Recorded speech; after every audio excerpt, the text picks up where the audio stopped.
Thanks for joining us. Welcome to Live Free, Ride Free. I'm your host, Rupert Isaacson, New York Times bestselling author of The Horse Boy and The Long Ride Home. Before I jump in with today's guest, I want to say a huge thank you to you, our audience, for helping to make this happen. I have a request. If you like what we do here, please give it a thumbs up, like, subscribe, tell a friend. It really, really helps us to make the progress. To find out about our certification courses, online video libraries, books, and other courses, please go to rupertisaacson.com. So now let's jump in. Welcome back to Live Free, Ride Free. Today I've got Nick Viney from the southwest of England, what is she? Is she a regenerative agriculture person? Is she an artist? Is she a rewilder and reintroducer of endangered species? Is she a glamping host? Is she a wildlife ranger? Is she, well, it appears that she might be all of these things. And in terms of living a self-actualized life down there on Dartmoor, I'd say she's having a pretty good crack at it. So Nick, thanks for coming on. Who are you? Which of those things are you? And how and why and stuff? Well, thanks for the introduction, Rupert. Yeah, I'm definitely trying to be all those things, and certainly in my bio, and I've had a fairly intense last few years helping an organisation that I work for, and I'd lost my artistic thing a little bit, my own thing, because I was putting it all that creativity into their place, and so I decided I would definitely put my artist side first and foremost, because if you ask me the question, what do you want to do today? You can do absolutely anything. I would say I would like to paint the world a better place. So I have this show that I'm working on, which is a large scale live painting event where we show the transition from where we are now in land use through to a regenerative abundant state. And so there's lots of questions and answers, lots of audience participation, and you layer up a painting in the same way as you have to restore land. You can't just immediately bung in a golden eagle because 3 days later it's just going to die. You have to do the groundwork. You have to build it up. So primarily an artist, and in terms of what I then bring to the nature recovery space is imagination. And for me, it's really one of the massive missing tools in our toolbox in landscape recovery and in agriculture. Then we have been conditioned to see agriculture, to see the landscape as it is now. So the UK, what is it, 75% minimum agriculture. And we have been conditioned to see it in that way. If we're lucky, we get a crisscross of hedges. This is all a construct, and we have farmed nature out of this picture. And so for me, I really like to, when I look at a landscape, I like to imagine it how it wants to be, how it was before we started putting up our boundaries and saying get off my land. And understand really, how does water move? How does it want to move on that landscape? How should it move on that landscape to allow for regeneration? Where would trees like to be? What animals should be passing through this landscape? Yeah, so imagination. So I'm looking at those people who are listening on Apple, as opposed to those of you who are watching on YouTube will not see that Nick is sitting in her studio, and I'm looking behind your back. I see a raven or a crow talking to somebody, perhaps Odin, I don't know.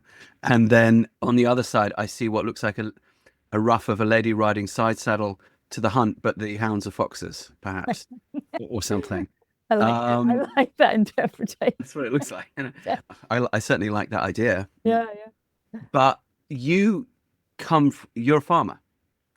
Yeah. And one of the things I like about your bio is that, because I also come from a part farming background, and there's this absolute division that people make in their minds often about, well, if you're a farmer, you couldn't possibly be an artist, which of course isn't true. But also a lot of farmers might make that. I know a lot of farmers who would also, and the sort of anti-intellectualism or the anti-artyism among the farming community is as bad as it is in other parts of society. And one of the things which I did grow up with, because my family farmed in Africa, but they also farmed a little bit in the UK, and in the work that we do with, autism and the brain, actually, a lot of the people we work with are farmers, many of whom are special needs parents themselves and have learned how to bring their land into play in this way for sort of human well-being, as well as, well, for the mental and emotional well-being, as well as the nutritional well-being, because farmers, of course, are involved in human well-being. It's easy to forget that because they feed us. At the same time, they're a grumpy old bunch of grumpy old grumps. And I know this because I grew up among them, and they're their own worst enemies. So that this idea that, well, you've got to respect the farmers, but often they're just so horrible to deal with that unfortunately it creates this alienation between town and country, or it promotes the alienation between town and country, which I always sort of think, yeah, but dudes, there's more people in the cities than there are of you or us. So how about a charm offensive? Because they resent the fact that you own this land, even though you're producing food for them, and no amount of telling them they shouldn't doesn't, and certainly being grumpy to them is not going to help that. You sit, it seems, it's sort of really interesting to be squarely in the liminal space between those two populations.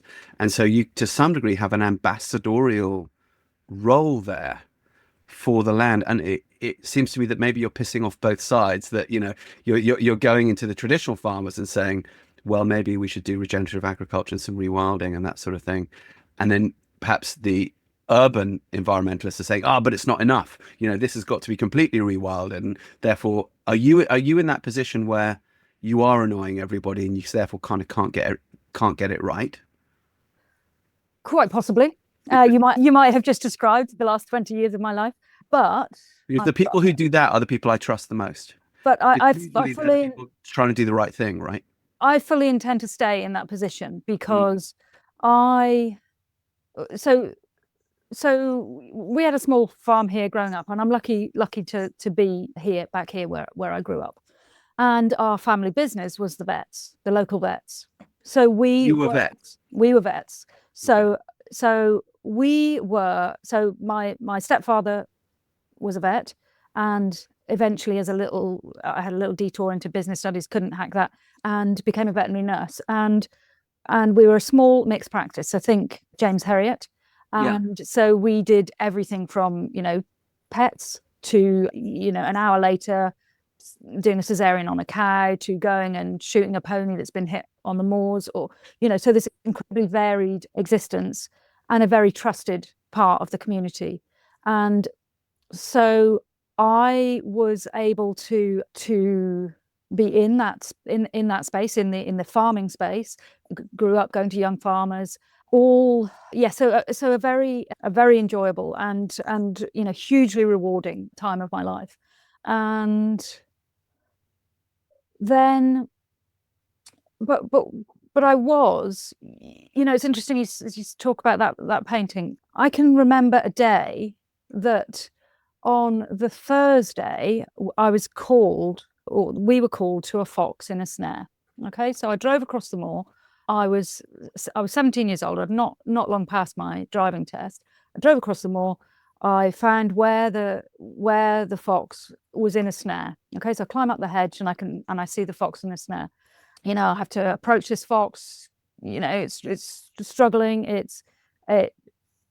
And I had to make a decision to get it to asphyxiate itself to the point where I can get close enough to get the noose off around its neck and see what happens. I didn't have any choices there. So I do that, and I take the snare from around its neck, and eventually it gets up and it's gone. On the Saturday, I go hunting on my horse, and we go out and kill foxes. So, which hunt, by the way? Which Dartmoor hunt? Am I allowed to say that? Yeah. Spooners in West Dartmoor. I hunted with the spooners. Have you? Yeah. So they're right on my doorstep here. Mm-hmm. And never thought a thing about it. Yeah. Never thought to think about it. It really, and we never did. We never questioned those things. We did all the work for the hunt for free. Yet we would be patching up wildlife and animals all week. So completely unbeknown to me, there are these odd cognitive dissonance then maybe setting themselves up in myself. And it really wasn't until I had my own kids. I actually had 3 kids under a year old, and that was pretty incapacitating in terms of what else you can do with your life at that time. And our land here, we destocked everything, and our land here was able to have a rest for the first time in my lifetime, and for the first, probably, it'd been conventionally farmed for however long, and we saw orchids for the first time.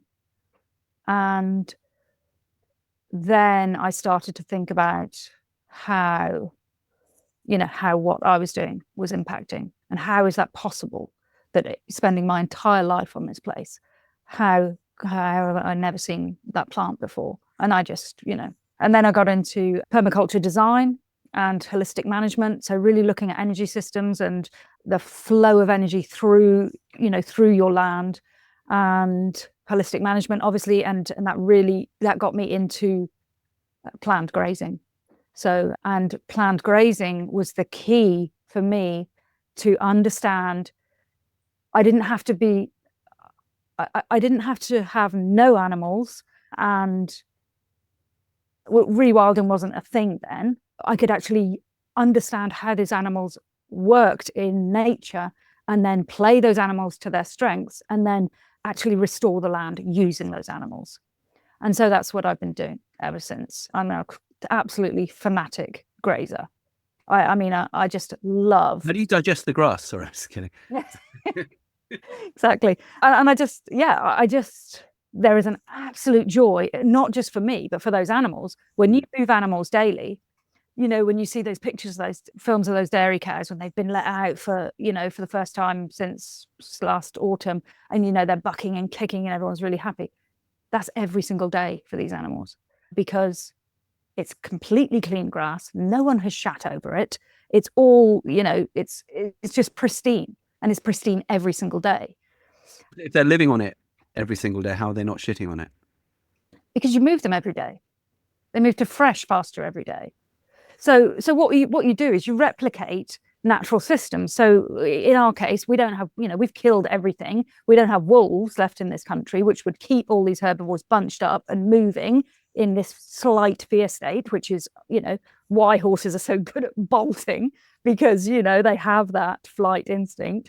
We don't have the carnivores now. So we have to replicate that, and we do that with a bit of electricity either side. And so we keep them bunched, so which affects, it's not just about the fear state, and there is no fear state particularly. They learn within 3 days, I don't go near that fence, I don't go near that fence. And I've lost my thread here. I talked about shit. Sorry.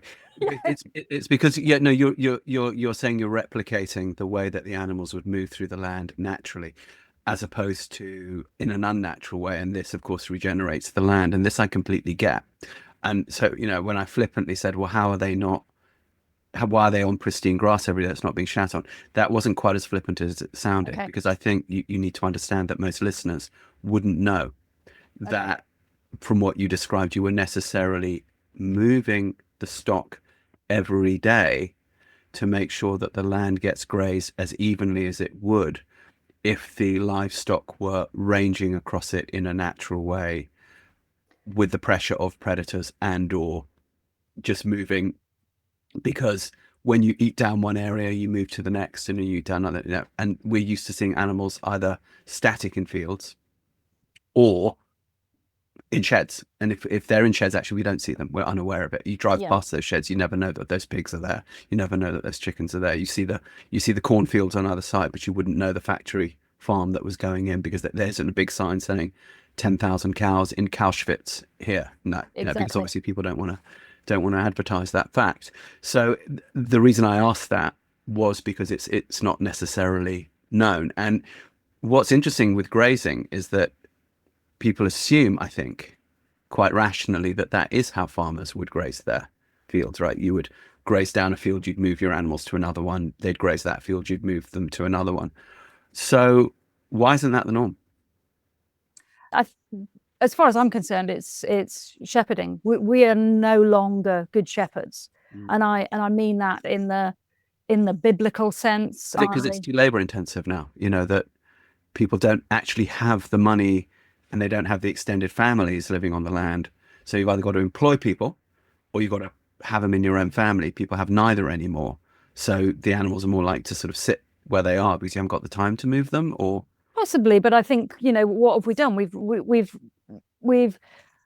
removed shepherds, you know, because all our shepherds huts now go for glamping, don't they? I mean, you know, but also who can afford to pay a shepherd? Who can afford to pay a shepherd? But I mean, can you think of a better job than being a shepherd than herding all day?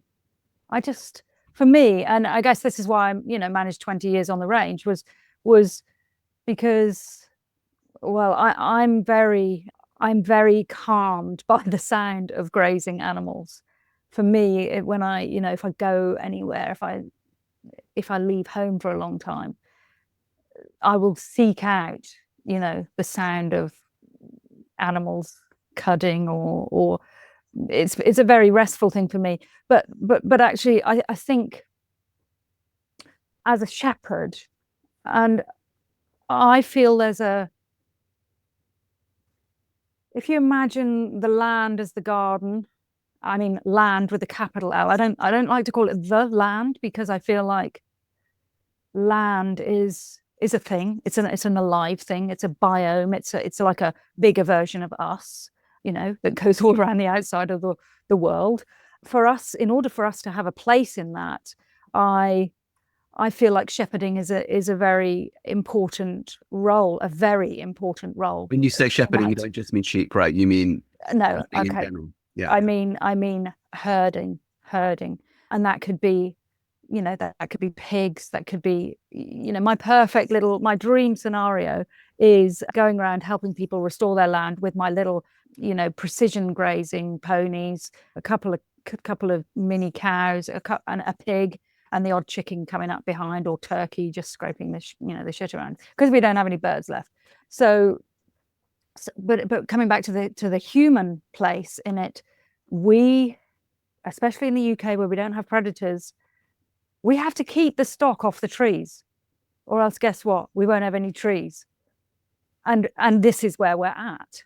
We have, and coming back to that aesthetic, we think that you have trees in woods up to this fence here, and then you have pasture.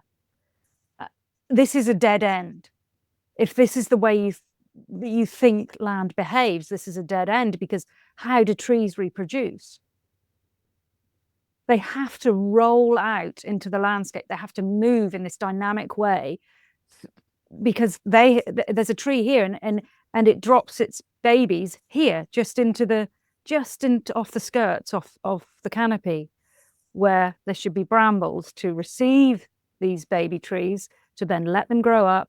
Then this tree dies down here, falls down, whatever, and this tree comes up here without the predators. And because we have an aversion to scrub is not a dirty word, but we cannot tolerate anything that stings us or prickles us, then there is no way these trees can get away. So, you know, in a landscape where most of a land completely shaped by sheep and sheep farming, 85% of which we export, 85% of timber we import, because we can't grow our own trees. You know, when the floods come, what are we building our life raft with?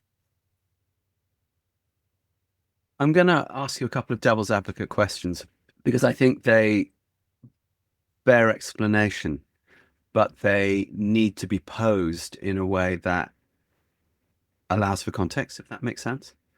So the part of England that I partly grew up in, Leicestershire, big horse area, big hunting area, very much livestock, large livestock, so beef cattle, sheep, big hedges. So I love hedges. I would argue that England is a forested landscape, that the miles and miles and miles of hedgerows, which now that, for example, I live in Germany, where you don't see them, but we have big blocks of forest here in Germany, different type of land management.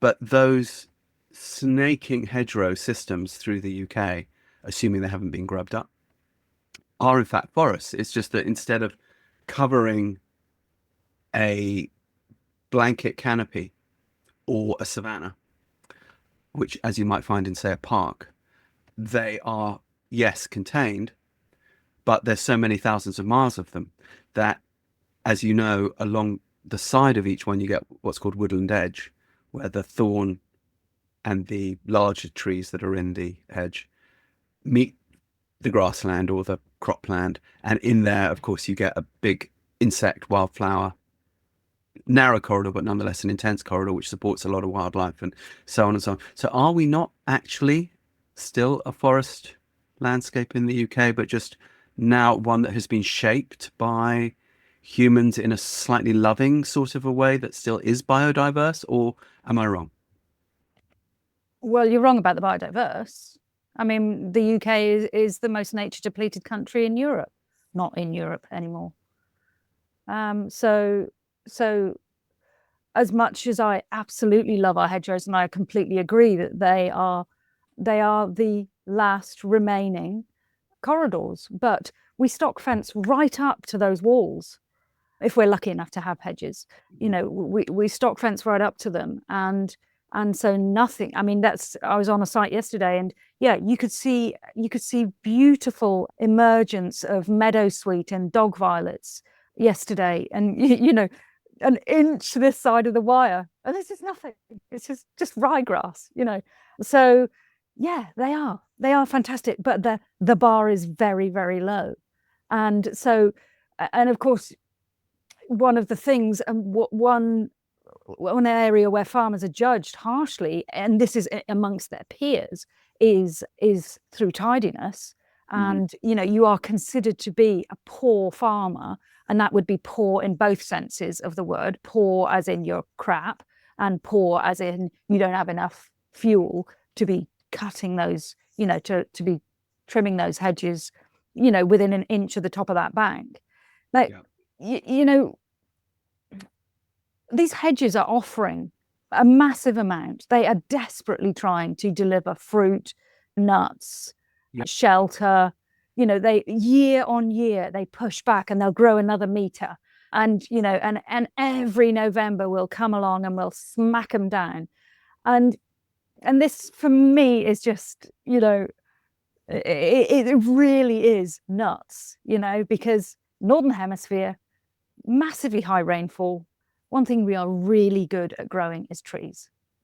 So when I reimagine a farm or a landscape for someone, it's always going to incorporate fruit and nut trees and livestock, you know, silvo pasture type things. So you know, yes, it can be slightly contrived looking to see all these, say we want to put trees on contour, but I'm prepared to go with that aesthetic if it means we get more trees into the landscape and we can still, you know, fairly reasonably push a mob of cattle through. What I'm trying to avoid is driving on the landscape as well. Is your farm, how many acres is your farm? It's only 40 acres. Okay. And we should talk about, because you know, you asked me, was I a farmer? I said yes. Now in this area, you know, without doubt, there would be people here that say, oh yeah, but she's not a real farmer. Sure. So I want to know what's a real farmer? Well, is it somebody who, you know, do you produce food off your land for sale to other people? Yes. Okay. I think for me that would define it. And fiber. So we try and use all the animal. Right. And so describe to me now, okay, presumably when you inherited the farm or when you came into custody of the farm, you inherited what I would know from the English landscape of a patchwork of semi-rectangular fields intersected by either hedges or banks or walls. And because you're there on Dartmoor, for those listeners who don't know what Dartmoor is one of the wilder areas of southern England where it gives way to open moorland, upland, low mountain ranges that are somewhat wild by English standards, including we have herds of wild ponies up there and things like that, and a bit of a sort of hostile landscape above a certain altitude. So it protects its integrity to some degree, although probably it ought to all be covered in forest and isn't, but hey. But you would have inherited that patchwork that we all love to see. So how does it look differently now that you like trees? What have you done with trees on your place, and how can we picture that and imagine that? And how does that look different to what was there before? And why isn't that attacking the integrity of the English landscape, madam? Talk to us about that. Yeah, well, it would be classed as bloody untidy if you ask my mother. Yeah, she's good now. She gets it. She gets it now. But have you fenced off areas for trees to grow? Have you actively planted trees? Are you letting trees rewild themselves? What's the philosophy? So yes, we've planted some trees, fruit trees mainly, and walnuts. But my holy grail in terms of what I want to be as a land manager is someone who allows trees to reproduce on their own.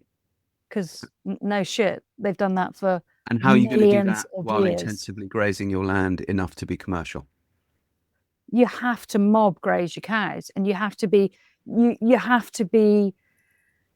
creative in how you do that. So if the only thing you can stomach is going in straight lines with your electric fences, then sure, you're going to run into problems. I mean, you can come, why not for a start, just bring them 2 meters off that hedge and give that hedgerow the opportunity to reproduce. Well, because again, devil's advocate, some would say, well, if I do that, then I'm losing X amount of hectares, and therefore that's losing X amount of money. So what's your answer to that if somebody says, well, I can't afford to?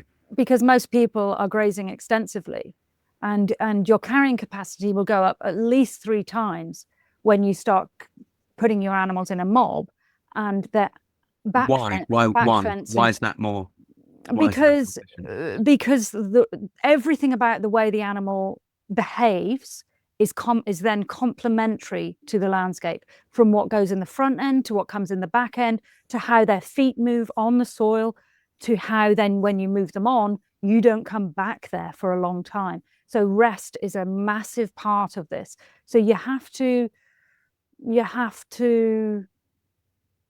understand and appreciate rest. It's just like us. You can train and train and train and train, but part of that training, you have to have a recovery time, or else you don't build muscle in the right way, or you succumb to injury.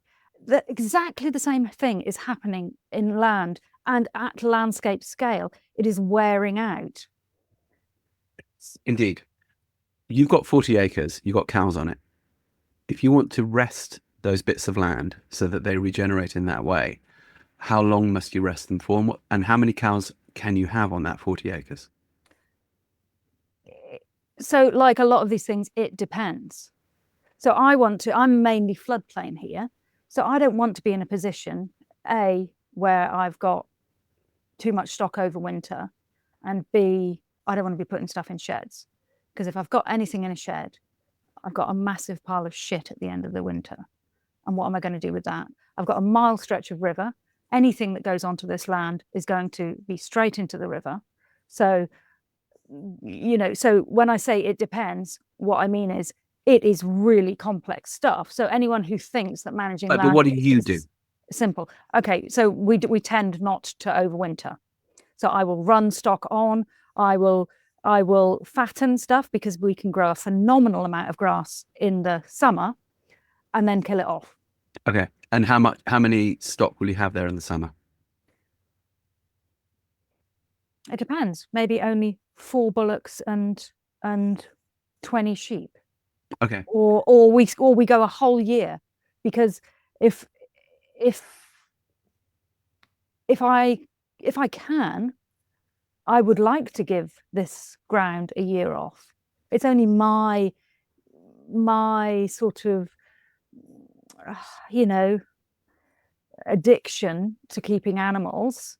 Well, that was going to be my question, given that, so you couldn't possibly, with that number of sheep and that number of bullocks, make a quote unquote living in the modern sense of the word. So you're obviously, we haven't gone in yet to the other ways you're making a living. We haven't gone into how you make a living as an artist. We haven't gone into how you make a living as a regenerative, land person, and rewilding, which I'm going to go into and I'm going to ask you about in a minute. Rewilding is obviously a hot topic right now, and it should be. A lot of people want to know about it, but it's a misunderstood topic, I feel. But you're diverse. You're also farming people. You're glamping, and I'm not saying, and this is exactly, of course, what one ought to do.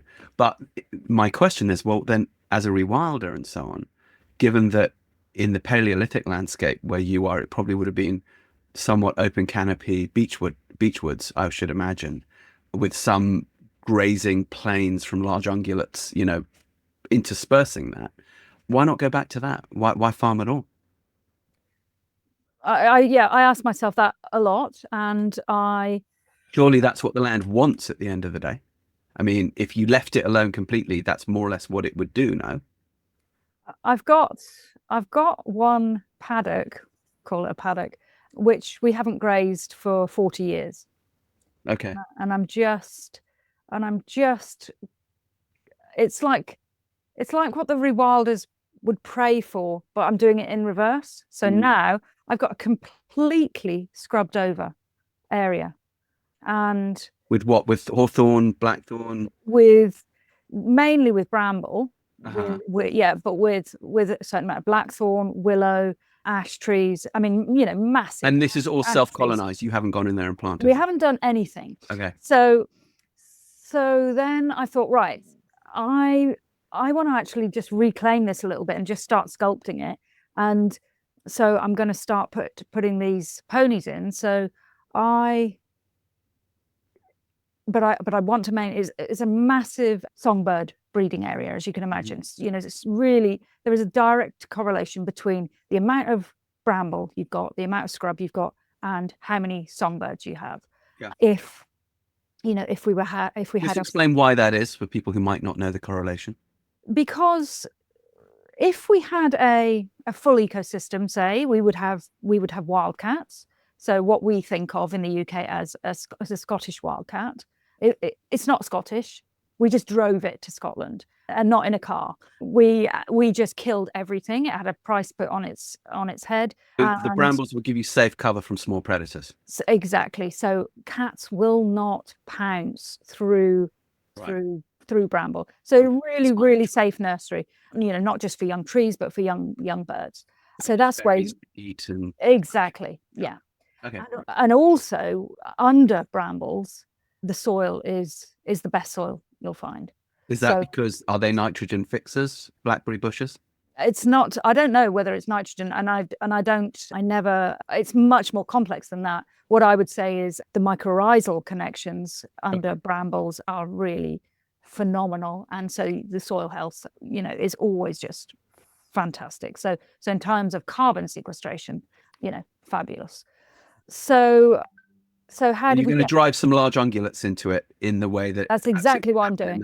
Paleolithic. Why not some cows as well? Because there would have been aurochs, there would have been wild cattle. Yeah, exactly. Yeah. So at the moment we're just coming out of winter, and so there is only hairy little ponies here, and particularly hairy ponies with long feathers are fantastic for this job. So I go in, and if I think, okay, I want to make and for those listeners, feathers are not bird feathers. They are the hairs that grow on the lower part of the horse's leg if they are shaggy horses, which are designed to go through rough areas. Okay? Yeah. So they're like armor plated. Yeah. And so they will, happily, and kind of small ponies with big feet and feathery legs are really, really good for this. In the rewilding sort of field, Exmoors have become very popular. It tends to be a bit fashionable. For me, it's in the same way as in other things. It's not the cow, it's the how. And this is, we don't have to be specific on the pony type. That's no way to talk about my mother. Sorry.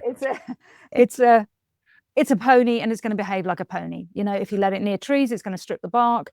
It will eat very close to the ground if you leave Right. It will create wallows. It will dig up the ground a yeah, bit. and it'll also, and these things with hair will plow through brambles. So all I have to do is I don't want any straight lines. There are no, you know, nature doesn't really do straight lines. I'm about creating edge. So at the moment I've got this big, you know, field of brambles, and now I want to turn those into islands of life. So we still have lots of loads for the birds to nest and to feed, but I want to be able to sort of perambulate through this. Right. And presumably those brambles would serve as nurseries for hardwood trees too. Yeah. Come up. Yeah. So eventually, in your perfect world, it would end up looking like a Paleolithic savanna. Yes. More or less, right? Yes. And then, but also, so as those big trees, you've got to have this succession. You've got to have big trees and medium trees and little trees and tiny trees. And so the landscape is doing this all the time. Yeah. And this is why land ownership, you're always going to be struggling because you've only got this amount of land. And so, you know, you want to do this there and you can't get your head around how on earth are you going to have these islands? And then they're not only islands, they're moving islands, you know, because they've got to creep around and grow big trees and little trees. So it's complex and it's brilliant. Well, it's interesting. It's interesting because I was 20 years in Texas, and the part of Texas is huge. There's many ecosystems. So the particular part of Texas that we were in was Central Texas, which is around the Austin area. And that's what you call post oak savanna. And interestingly, it's a landscape that looks almost identical to, say, the southern Spanish, southern Portuguese post oak savannas. Yeah. But it looked like that before the whiteys showed up with their cows, because bison were grazing it and basically doing the same effect. And so what you get is these very big oak trees that put their branches quite low, and then that creates a shade canopy because it gets very, very hot there. Creates a shade canopy where animals do come and shelter from the shade, but there's seasons where they don't go because it's more temperate. And then under those things, you get a lot of thorn coming up, and in that thorn, you get the young trees. And that's how when one tree collapses and dies, the other ones can come up. But the look of the thing, generation to generation, tends to look like an English park, large stately trees. Yeah. Because you're not really aware of those younger ones coming up because they're coming up sort of slightly camouflaged by that canopy, with some areas of thicket as well, and particularly in the swampy areas, or, you know, things. What's interesting about that landscape is it's basically a pre-Columbian landscape. It looks basically the same as it did before the colonists showed up there. And that would have been 500 years ago because it's early Spanish conquest, close to Mexico. And it's made that shift to a European aesthetic livestock thing, because it's not really farming, it's livestock. It's more herding, really. It's cattle ranching, without losing much of its biological integrity, unless they decide to put a shopping mall and a McDonald's on it, and then they can like do an entire county in like a weekend, and that's awful. But as long as they don't do that, it's as it was.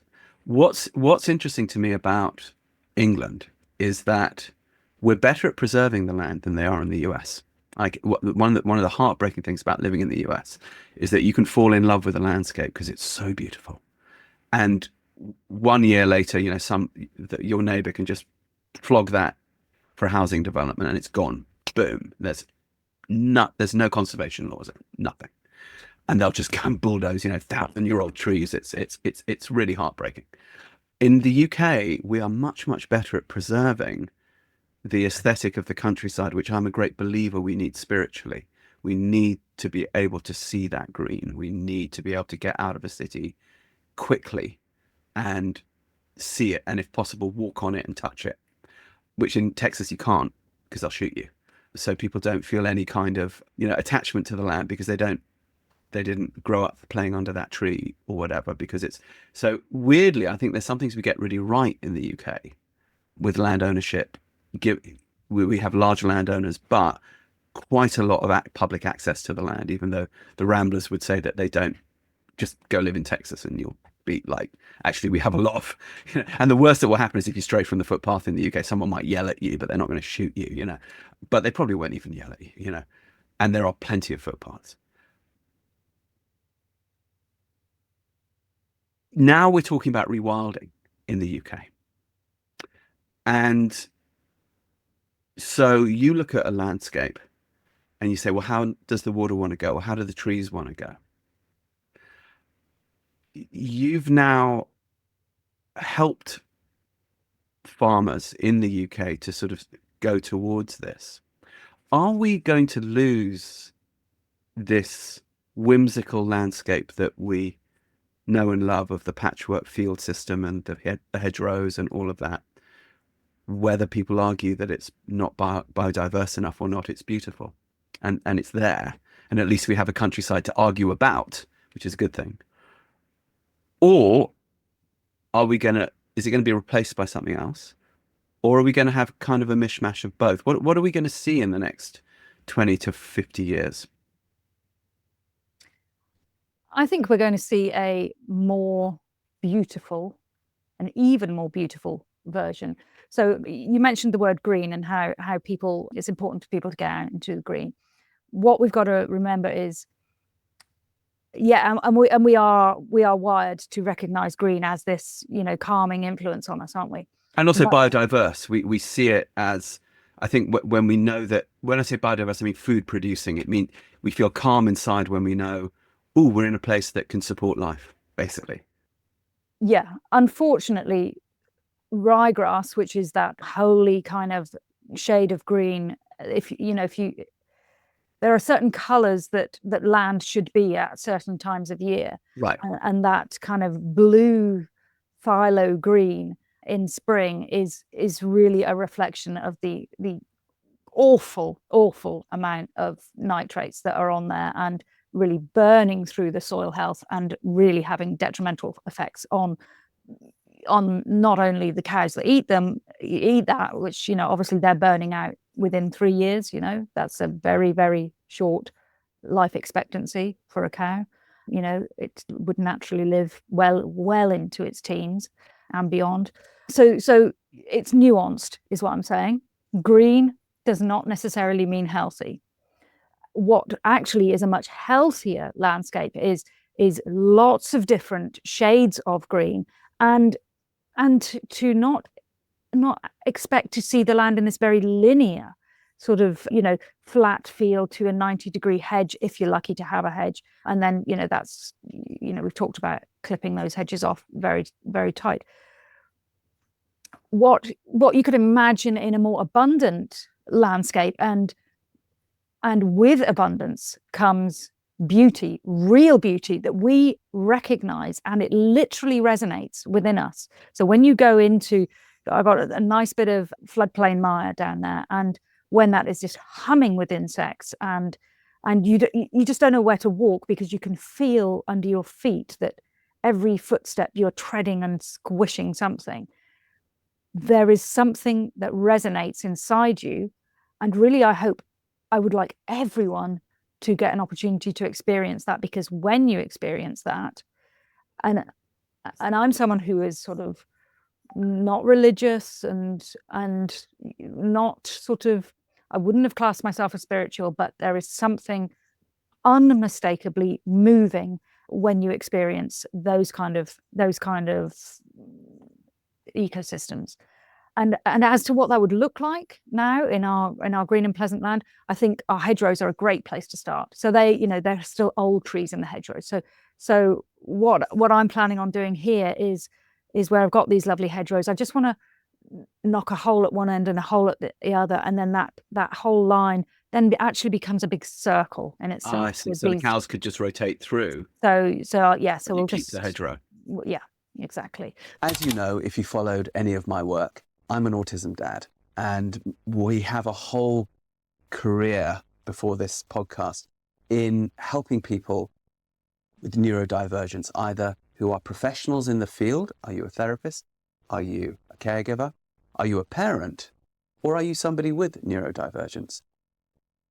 When my son Rowan was diagnosed with autism in 2004, I really didn't know what to do. So I reached out for mentorship, and I found it through an amazing adult autistic woman who's very famous, Dr. Temple Grandin. And she told me what to do. And it's been working so amazingly for the last 20 years that not only is my son basically independent, but we've helped countless thousands of others reach the same goal, working in schools, working at home, working in therapy settings. If you would like to learn this cutting edge neuroscience-backed approach, it's called movement method. You can learn it online. You can learn it very, very simply. It's almost laughably simple. The important thing is to begin. Let yourself be mentored as I was by Dr. Grandin and see what results can follow. Go to this website, newtrailslearning.com. Sign up as a gold member. Take the online movement method course. It's in 40 countries. Let us know how it goes for you. We really want to know. We really want to help people like me, people like you out there live their best life, to live free, ride free, see what happens. Because why would we set ourselves back? There's very old trees, and especially stuff like ash trees, which are dropping like flies. A middle-aged ash tree now, dead, gone. The only ones left standing for now are the really old ones. So, a lot of these tree diseases, we experienced this in the 70s with the elms and which dramatically changed the way our landscape looked. We have to appreciate that with the ash trees, with no baby ash trees coming up, this is a major problem. We don't really see that yet, and I do worry about what's coming down the road for the trees next. Well, I presume that your efforts with rewilding, which I want to talk about now, might hold some of the keys to this, right? So you've been involved, I know, in the reintroduction of the beaver to the UK. And at the risk of making 27 double entendre jokes, I just want to tip my hat to all the double entendre beaver jokes, so I don't have to make one every time we say beaver. However, the European beaver was, as we know, wiped out largely in Western Europe, almost completely in Western Europe. And that led, and then they went east, into the Baltic and into Russia, and then they depleted them there. And then they went to the Americas, and the fur trade in the Americas was what opened up the northern end of the Americas. But now, for the first time in 400 or 500 years, people like you are bringing beavers back into the landscape of Western Europe. Let's talk about that. You talked about how water would flow. We know beavers and water are synonymous. Why bring back beavers? What do they do for the landscape? Why did they get rid of them in the first place? And then let's talk from that species towards other lost species. Okay, so why beavers? Why did you get involved in the reintroduction of them? So first off, I just want to say that really there's three people responsible for bringing back the beaver to the UK and who we all need to be grateful for: Derek Gow, Roisin Campbell-Palmer and Gerhard Schwab. So say those names again slowly so that people can write them down if they want to. Derek Gow. Derek Gow, G-O-W. Yeah.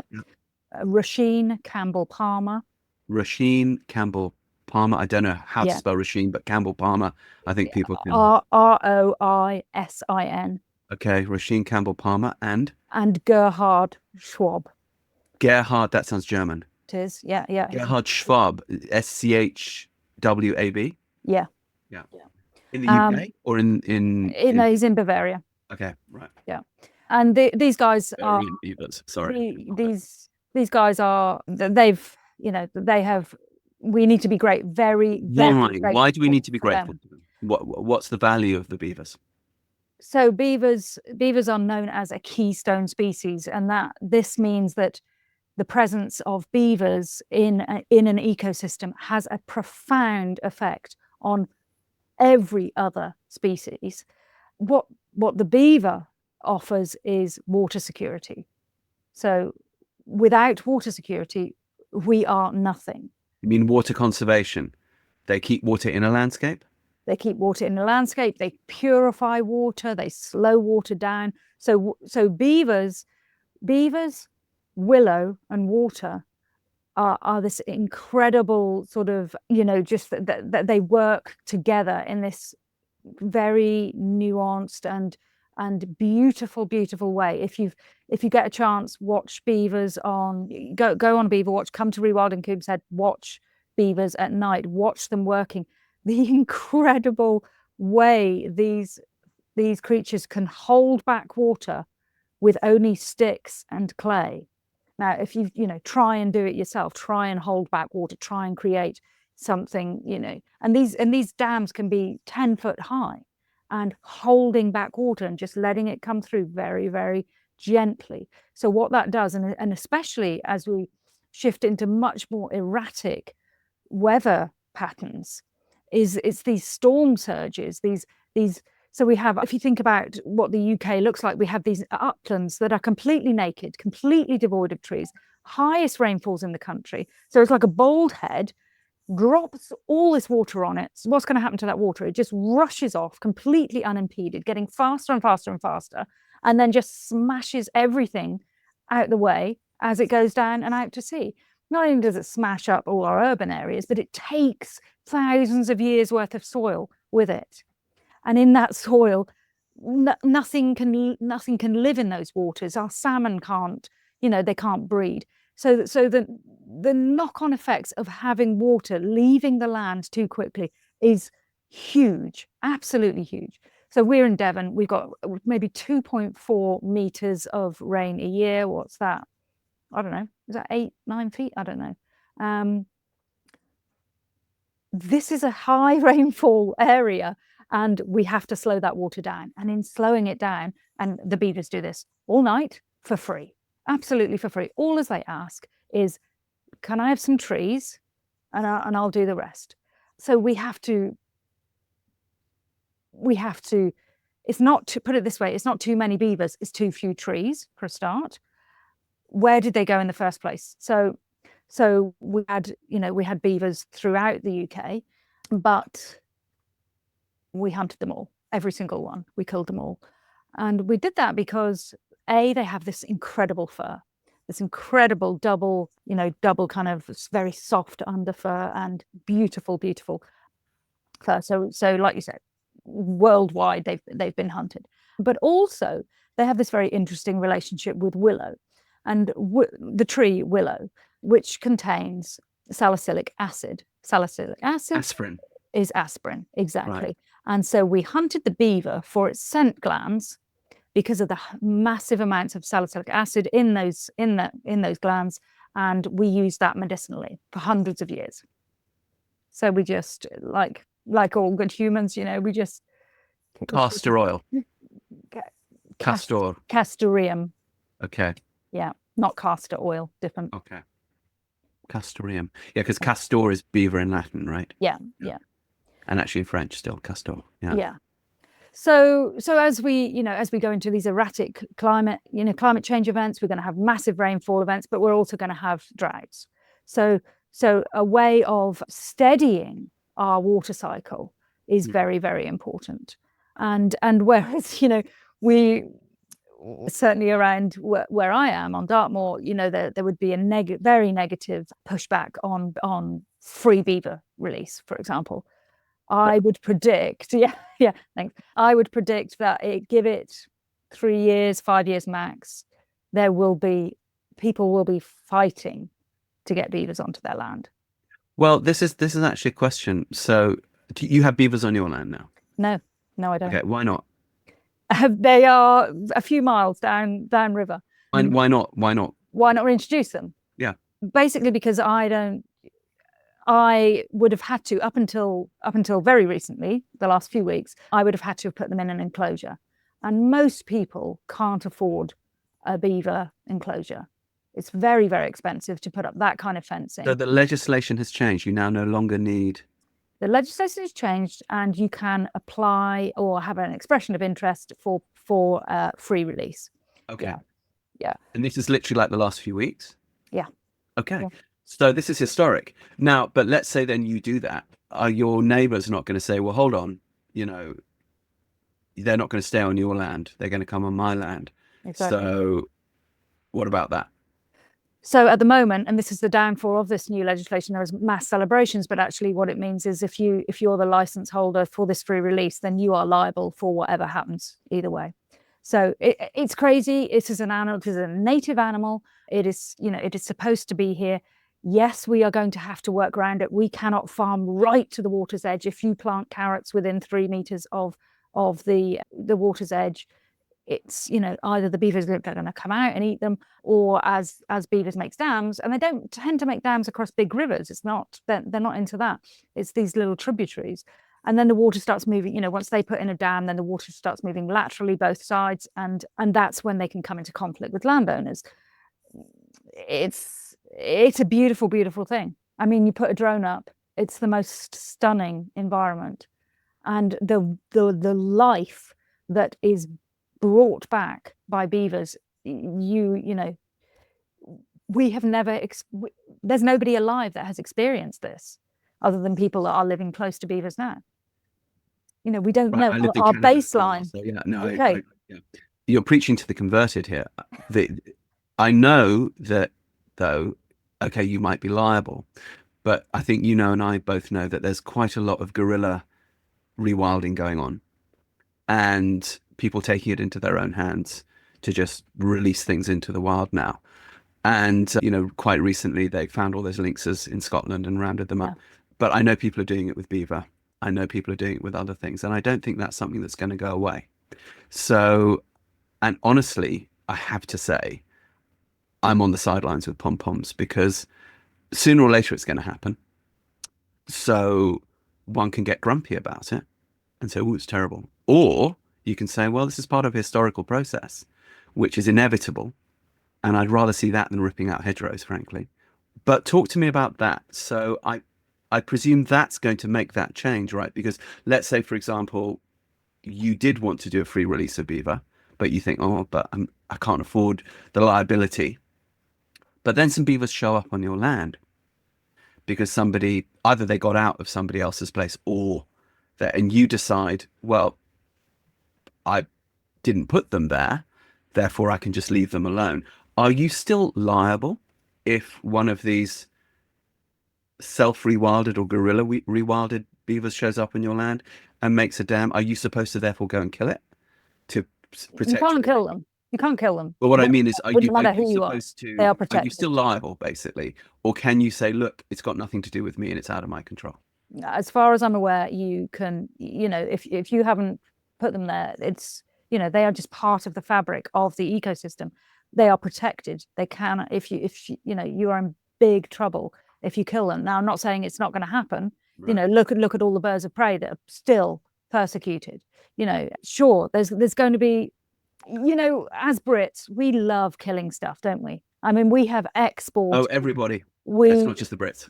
Everybody.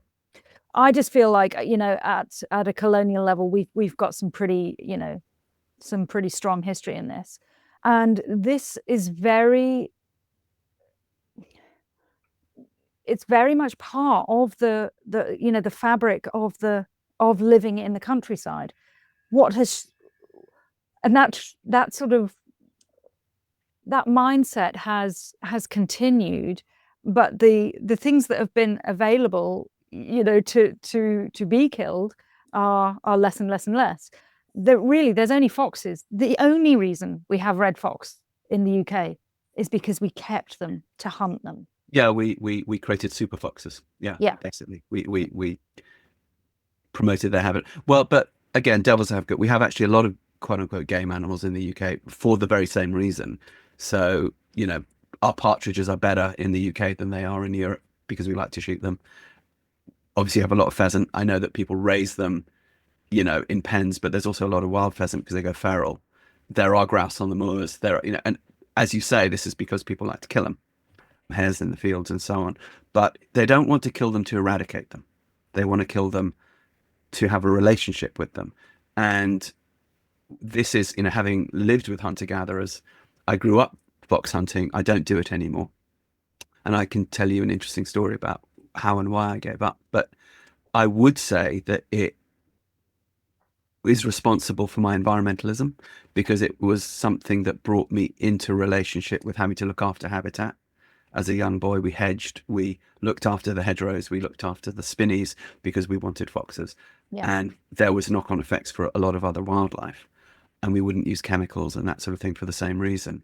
But so to my mind, there's nothing wrong with having a relationship with hunting because, or let's say if you think it's wrong, it's going to happen anyway because it's in humans, because we are hunter-gatherers. So I do respect someone's philosophy that they don't want to or they feel it's wrong, but it's going to happen because that is how we've always related to the land. So if we're going to have this, surely then these new rewilded species that are going to come in are also going to be hunted, or surely must be hunted, or we won't be in any kind of relationship with them that's authentic. And then how do we dance around that?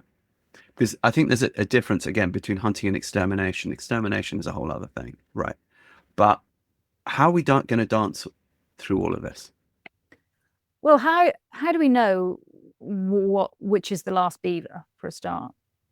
I mean, how do it's like who chopped down the last tree on Dartmoor. We just we don't really pay attention to those sorts of things, and I think in terms of ecosystem restoration, then you have to build up a massive population, right, a healthy population, right, before you then put yourself in a position where you can start thinking about culling out young Sure. males, unhealthy. So we're a long way from that. And just look at the deer population. So equal to our sheep population in the UK. The trees have a double whammy and double nemesis. The deer, the out of control deer population in the UK. So a little Scots pine, for example, Scotland. Scots pine this big. Is it a year old? You look at it closely, it could be 15 years old, and it's still this big because it's just had its head taken off year after year after year, and yet it's still trying.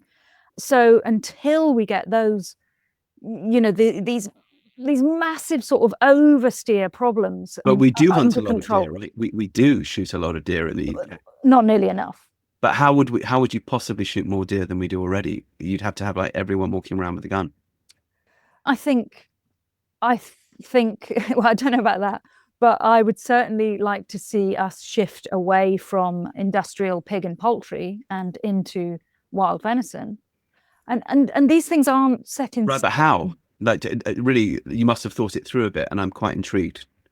Well, I know someone who has a butchery business, and they have so much deer coming into them from guys out stalking. You're getting into You're talking about more stalkers. You're talking about more hunters, basically. You would need more hunters than we have currently. Yeah. Okay. Yeah. What's the likelihood of that? I think the reason I'm asking you is this question is going somewhere. I think it's the only. Okay, so whatever I'm saying here and now, I think is relevant to here and now. I'm not saying it's a forever solution. What I'm saying is we have an explosion of deer population. So some native, a lot not, but that's a relatively clean, I would say, a very clean source of protein. So if we were then harvesting those, and that could positively impact our tree lack of trees, then for me, for now, that's a good solution. Should we have fewer deer or fewer sheep? Both. Right. If we were looking at a healthy UK ecosystem, I presume that you would go to any part of the UK and see a relative profusion of roe deer, some biggish herds of red deer moving through the landscape.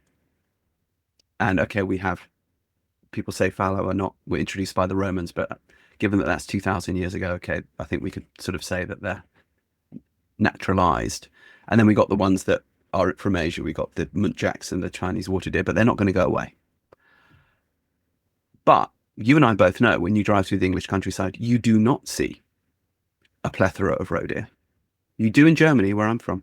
I was out this morning, so I would expect to see X number of roe deer every time I go out. I'm sorry, in some areas of the UK you do, but most of the UK you actually don't. And not like here. And the red deer, yes, there are some contained populations of red deer below Scotland, but you don't see that like you'd see migrating elk, for example, in parts of the American West or that sort of thing. So how is it that we have too many deer? It seems to me that no, do we actually have too many deer, or do we actually have too many people in conflict with deer? Well, yeah, okay, we're an island, aren't we? It isn't getting any bigger. But it's not like you're seeing deer every time you go out. You know, you're not. You're not. So I would say, well, I am. You So live in a the particularly second wild corner of the UK. the second you make habitat, it's a magnet. So anything Yes. that needs somewhere to hide, it Mhm. needs to, it's the second you start growing trees and giving cover, yeah, you're a magnet. Critters are going to show up. Yeah. Yeah. The one of the biggest problems in the UK and why you have these concentrations of say deer, for example, is the lack of connectivity. So this herd Okay. has to stay, it's You're only talking about corridors, wildlife corridors. yes, exactly. So it can't, that.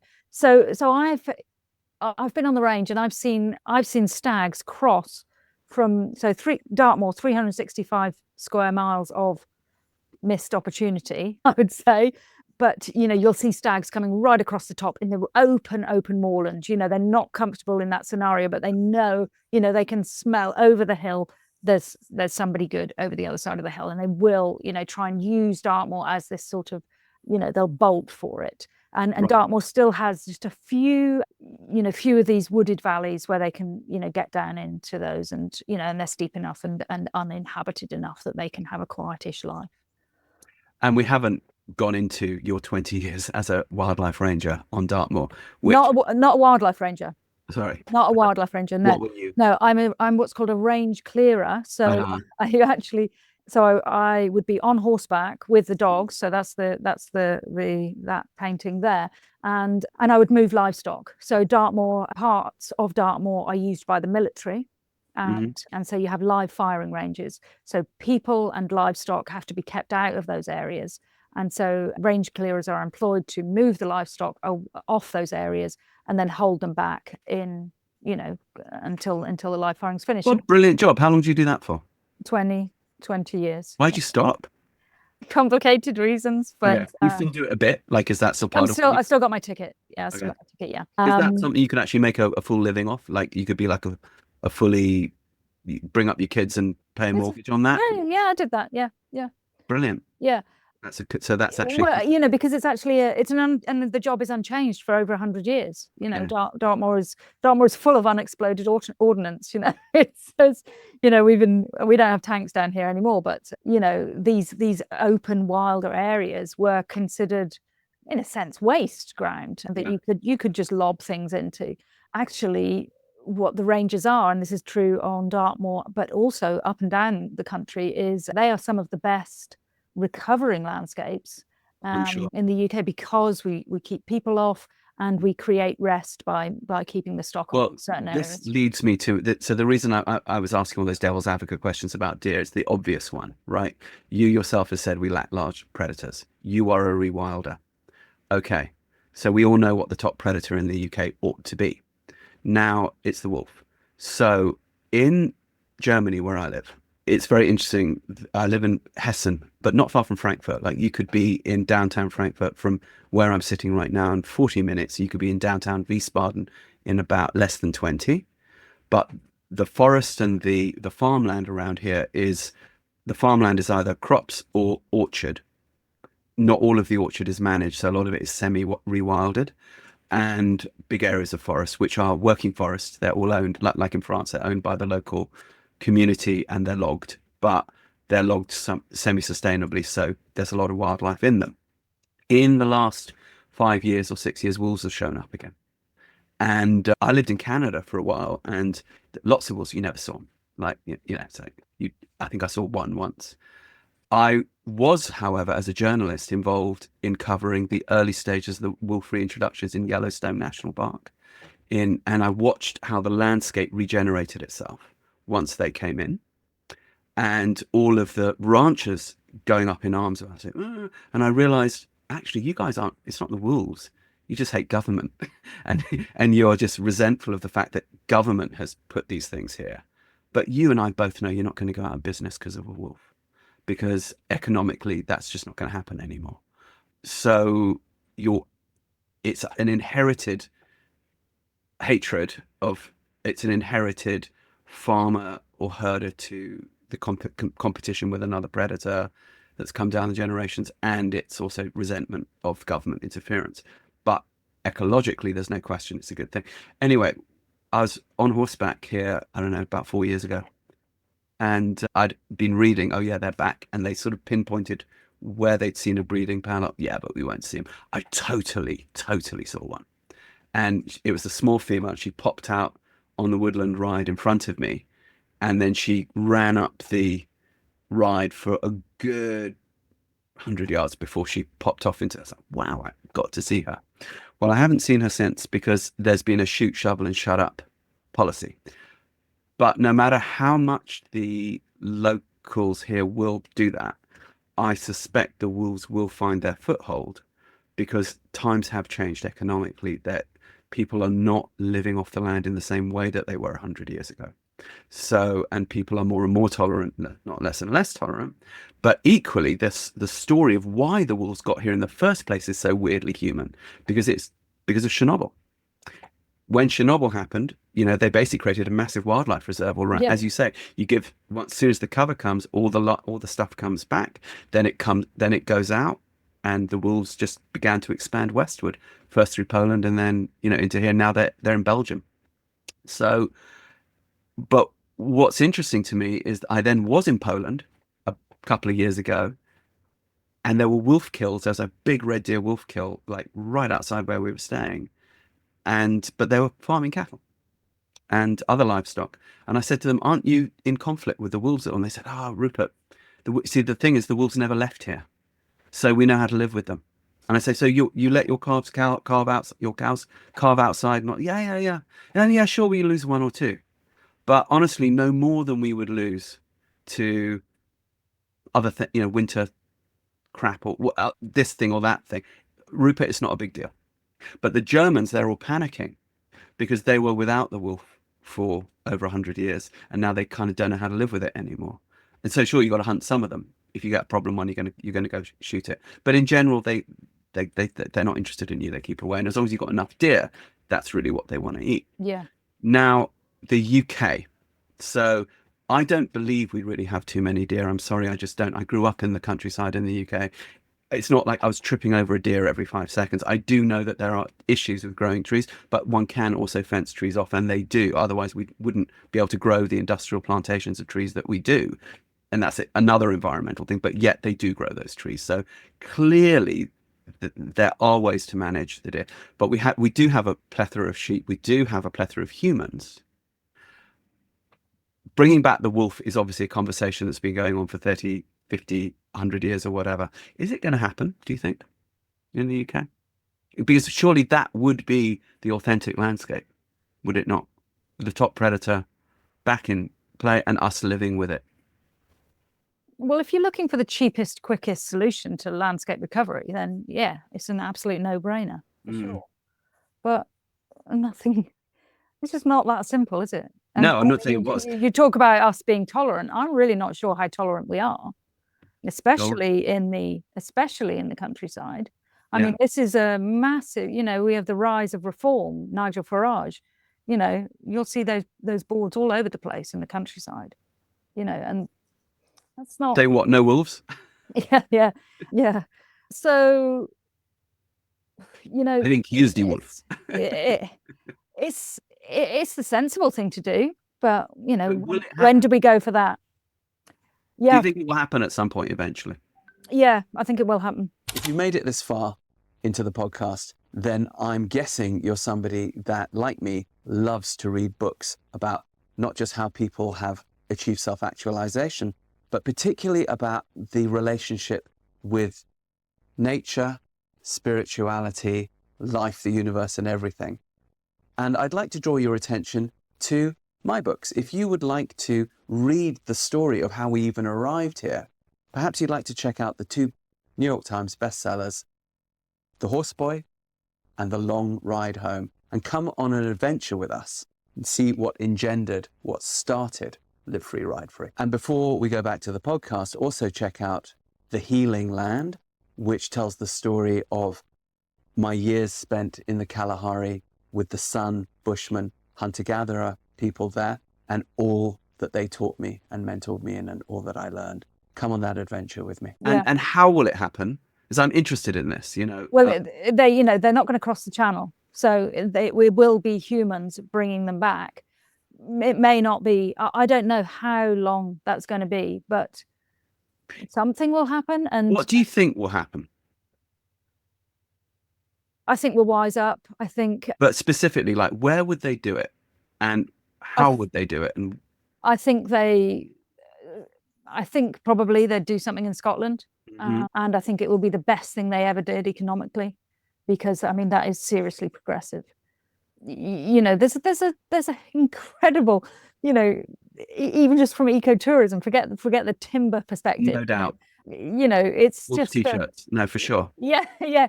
So yeah, I mean, that it would just be extraordinary. Yes, extraordinary.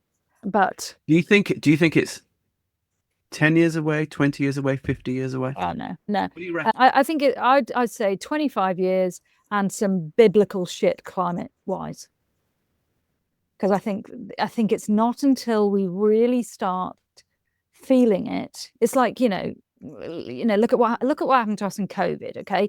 Within 2 weeks of COVID, the shelves are empty. We are all faced with the reality that we have bugger all resilience in our food system, okay? So we all turn to our local farmers, blah, blah, blah, and everything's, and the weather's fabulous, and we all, things look like there's a moment for change here. Well, the second that people started to look sideways for food, then suddenly we're all back to work, get the gravy train going again, because, food resilience, food sovereignty, the ability to feed yourself is the most subversive act there is. If you can self-sustain, what use are you to whoever wants you to be their bitch? It's just not, So, I guess they can tax your something, but yeah. They can tax something. So I guess what I'm saying is that took a pandemic. So, and I think climate-wise, we haven't. So climate-wise, we're looking at 30 to 40% higher rainfall events, as we get through this century. I live, I've grown up next to a river. It is an awesome power. I love to this feeling of kind of insignificance that, if I was to go near that water, I just wouldn't, you just wouldn't last a minute. And I like that, because I like to be reminded that we're talking about flash floods. Nature is powerful. Well, it's not really flash floods. I mean, the problem is there's nothing keeping it down there. It's like, there's no beavers up there slowing it down, because there's no trees up there for the beavers to eat, So these rivers literally get overwhelmed. And I mean that they are like, we get overwhelmed. Whelm is the Old English for wave, overwaved, over. Nice. Flowing over. Okay, well, so I didn't know that, but this is how I sense this river is, and it's not the river's not the thing, is it? The river's I have this idea that one water is all water, okay? And water is trying to get to do is to get back to the main body of water. And nicely put. And it doesn't, so it's out at sea, and then something happens, and it's drawn up into the clouds, and then these droplets are all are all there, and they're in these things called clouds, and then they're getting heavier and heavier and heavier, and then something pulls them to the ground and they are smashed into the ground. Now, if what water really wants is a soft landing, and a soft landing is lots of soil, is lots of cover on the soil, is a nice lot of vegetation, so it's cushioned dun as it gradually meets the ground, and ideally then it starts to percolate into the ground and then work its way down through the soil profile, where it can have a rest in the aquifer, to it gently coming out into a nice steady river, which then allows it to go back to sea. What happens is, like we talked about earlier, smashing of, you know, everything overwhelmed, and it's a crisis. So as this relates to wolves, is the scenario as follows: we get more of these extreme weather events. There's more flooding in the urban areas that are downstream of, and the farming areas, but mostly the urban areas that are downstream of these uplands. Therefore, we realize we need more trees on those uplands to contain the rain and beavers and things like that. And because of that, we need fewer things up there that would eat the trees. And so therefore, rather like in Yellowstone, where they found that where there'd been overpopulation of elk, when they brought the wolves back in, not a vast amount of them even, but they brought some back in, immediately you got regeneration of forests on the upper slopes. That was the first thing that everybody saw. Is that what we're talking about? Is that the sort of biblical type event that you think would bring back the wolf in 25 years, where people suddenly say, okay, we need this sort of working thing to contain the water, basically? Yeah, that, and I think it's the cheapest. You know, we're all driven by the economics of it, and it's just the cheapest thing there is. And I'm not saying you wouldn't get 10 years into it as a thing, and then you'd have to start, you know, culling. Who knows? Yeah, sure. Well, hopefully they would get a healthy enough population that would be a thing. Yeah. But you and I both know then that, of course, the other thing the wolves would do is they'd migrate, and they'd migrate down the uplands of southern Scotland and then the Pennines. Then they would begin to show up in areas like yours. You're the manager of Dartmoor at this point. Okay, let's posit that you are. And now the first wolves are showing up, and we say, hey, Nick, what's the strategy? What would be your strategy? Oh, let them come. Let them come. And, you know, and like I said at the beginning, it's all about good shepherding. So, you know, wolves have turned up in the Netherlands. This is an equally densely populated country. It's if very, not more so. Yeah, very similar to us. And they, you know, one way or another, they're kind of making it work. Yeah. So it's doable. And I'm always going to go for the nature-based solution. Always. So you're the manager of Dartmoor. It's 25 years on from now. And Nick is the, you know, generalissimo of Dartmoor. Am I seeing the recovery of the upland beechwoods? Am I seeing bison? Am I seeing moose? Am I seeing wolf? Am I seeing lynx? Am I seeing, what else has gone? Obviously wildcats. Eagles. Am I seeing all of that? Is it suddenly starting to look Paleolithic? It is for me. It is always in my head. That's exactly how I live, you know. 50 years. That's the thing I see all the time. You know, when you can be riding across Dartmoor, so 5,000, more than 5,000 prehistoric remains, you know, hut circles, the longest stone rows in Europe, you know, phenomenal archaeology. Those people would not have been there in this naked landscape. You know, what would they have lived on? What would they have hunted? What would they have burnt? You know, what would have sheltered them from the wind? You know, there were trees, there were open areas. It was, you know, to coin the phrase, it was a mosaic of habitats. Yeah. It's interesting, you know, about an hour from, bit more, hour and a half from where I'm sitting now, there are now wild bison, again, European bison, in the woods of a low mountain area called the Sauerland, which is a bit north of us.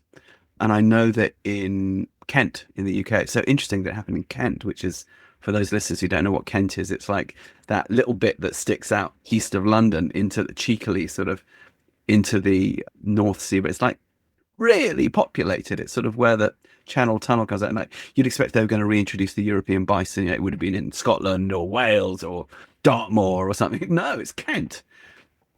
Crazy. But yeah, they did it. Have you been following that? And are you like among the rewilding community in the UK? Do you all know each other? And are you all talking with each other about expanding that and creating those corridors for those types of species? And so yeah, we certainly work closely together, and big shout out to Paul Whitfield and the Wilder Bleen, isn't it? Wilder Bleen. Yeah, so the Wildwood Trust for getting that project. So what you have to start off with is you have to have a suitable habitat. Yeah. You know, and so they had a suitable woodland that needed those, it needed some of that brash taking out of it. They could have put like Old English Longhorn cattle in there or something, but they didn't. They went for the bison, which I applaud, but why? Charismatic species, slightly different behavior, very, just those tiny little details that, in a conversation between an animal and a tree are very, very significant. So yeah, and I think of experimentation. We have to have this imagination and bravery to experiment. Gabe Brown says, if you're not making one massive mistake every year, you are not trying enough things. You're not. We're just stuck in this. This is the way we've always done it, and this is the way it's always going to be. Well, it isn't going to be bloody like this, because it can't be, because we have proved it is not sustainable. So now we have to think about, we're not talking about sustaining, we're not talking about keeping the same, because the same is shit. We have to regenerate. We have to create abundance. Abundance is not only good for us, it nourishes us, but it's absolutely beautiful to look at. It's the Garden of Eden. And we have such a forgiving climate in the UK that we can create the Garden of Eden.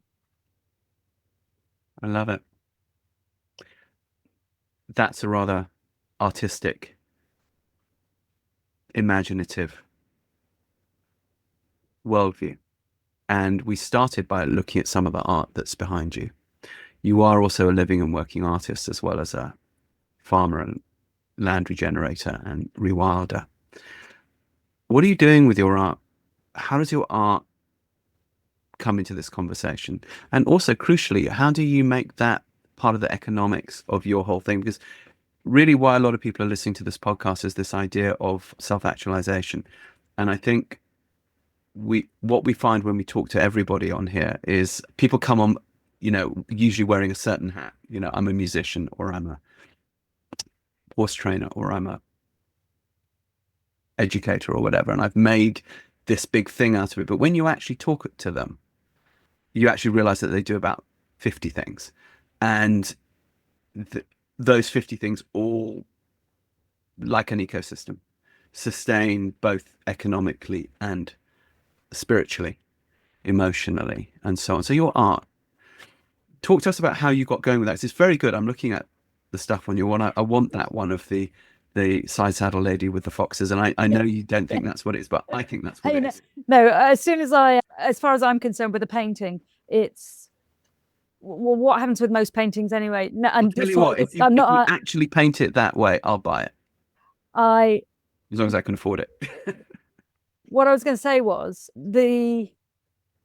what happens when you paint is this glorious thing called creativity, or whatever this weird thing is that happens that each of us explain differently, connection to source, whatever it is. But there's this out of body state. Okay, so you set out flow. We set out with a certain intention for a painting. This is how it works for me. I'm sure it's different for everybody. I set out with a certain intention, and at some point something else has taken over. Now, I don't know when that point is, and I can't be conscious of that point, because else I'm out of flow. So the important part for me is just to get it done, is to get it out of me. and there it is. It's now manifested.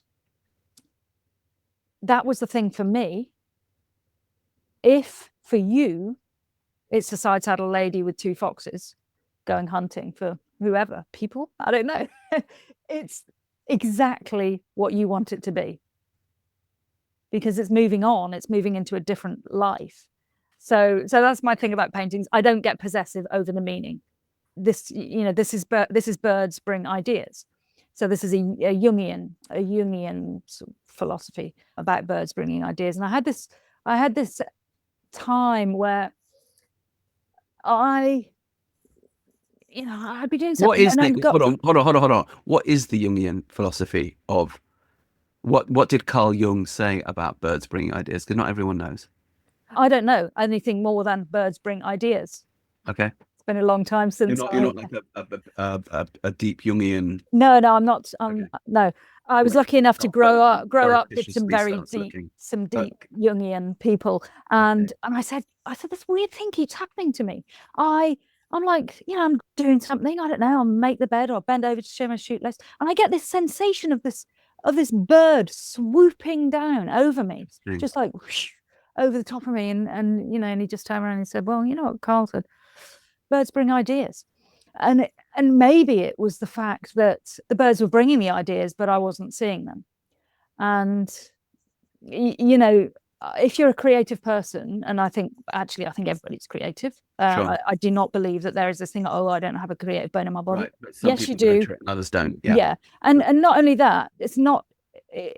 Some people have really had it knocked out of them, and it's a profound sense of inadequacy that and it could just be a flippant comment as a child, and that has completely knocked that out of you, and so enter stage left, only art and Beaver will save us, which is a program of creative workshops where I use the native species at Rewilding Coombs Head to really understand what should be in our landscape, what we have a right to what we really have a right to see, what has a right to be in our landscape here in the UK, and then really understand what role they play in the ecosystem, and trying to connect us to nature through our creativity. So it doesn't, I don't believe you don't have to have an arts practice or anything.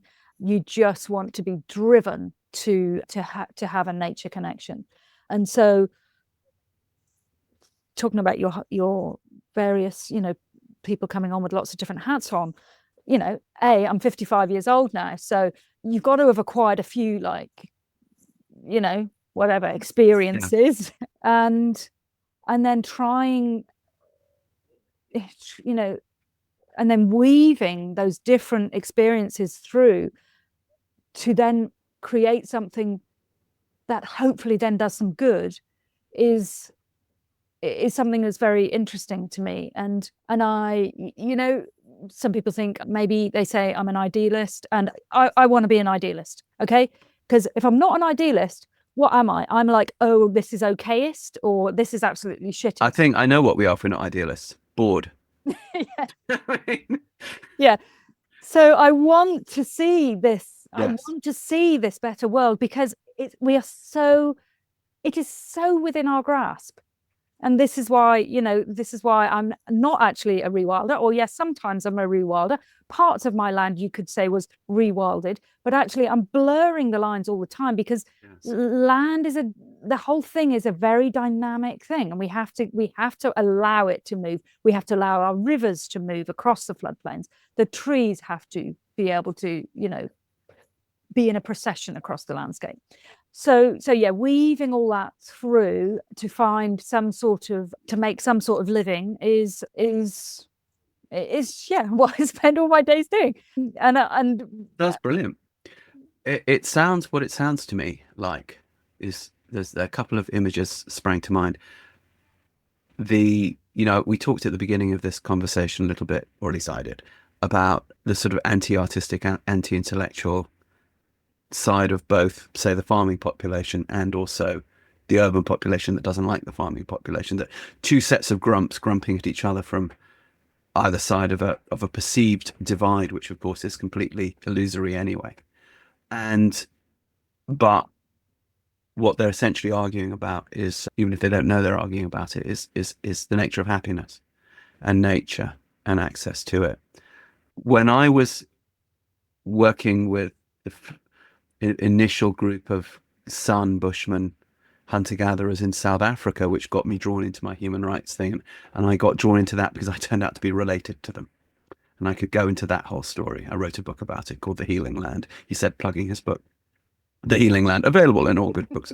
We turned out to be cousins-in-law through a weird thing. So I got involved in their land rights struggle. And one of the interesting things was that they had been kicked out of what is now South Africa's second biggest national park in the 1970s, amid a sort of fake news thing that there were no real Bushmen left. These guys were just what they then would call, actually still would, coloureds, mixed race. They're not really like that anymore. They might have had some ancestry, but no, they're just like rural slum dwellers here. No, they were totally living in there, and they got kicked out, and they were living by the side of the road for about 25 years. And after Mandela came to power, they popped up and said, we're still here and we'd like our land back, please. And long and the short of it, they got it.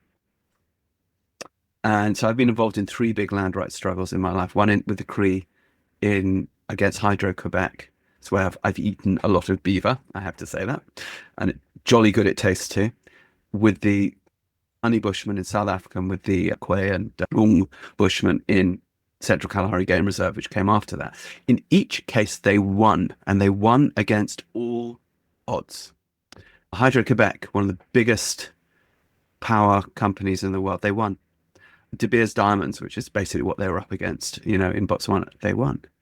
And up against the post-apartheid national park system, they won. Now, those guys were all artists. They were living off the land fully, 100%, including the Cree. They were still living under canvas up there in like -30, -50. All of them creating art all the time. Was it Confucius said, for happiness, practice the arts. So some of them, it was music. Some of them, it was visual art. Some of it was sculpting. Some of it was philosophy and storytelling. And it was completely tied up with livelihood, nature, and the real practicality of just like surviving in these incredibly harsh environments. They still were so good at it that they had the time for culture. And to my mind, the image of sort of human authenticity, it's the cave dweller painting on the rock wall, right? What's that cave dweller done? He's not just come from a Starbucks. He's been out there carving the intestines out of a wild sheep, but now he's painting with paints that he's made actually from the blood of that wild sheep and the fat and and he's fully involved in the spirit of these bushmen. These San had been kicked off some areas of land, particularly up in Botswana, where they had traditionally done rock painting, because the rock painting, this is an area called the Sodilo Hills, had been designated a national monument, so no one was allowed to deface it. So the Bushmen had been kicked out to live, 5 kilometers. They were allowed to be guides. That was nice of the government to let them show you around. But no, they weren't allowed to paint anymore, even though their painting tradition they still had a living rock painting tradition. So of course, what did? They would sneak in and they would just continue their rock painting. And then they would show people these ancient paintings. And then to me, they'd sometimes giggle and say, Rupert, that one's actually from last week. But they knew how to make it look old. And they said, and then you read all these anthropological things saying, oh, we don't really know what they mean, and blah blah blah blah blah. We speculate that this one is about some rain thing, and they said, dude, we know exactly what they mean, and they would tell me, but they said, but no one listens to us, no one asks us, and if we tell them, they don't believe us because we're just little brown people, and what would we know just but the fact that our mum and dad actually painted those things. So this disconnect is incredible, but flow seems to me, therefore, that meeting of culture and nature. And it seems to me that that's what you do, Nick.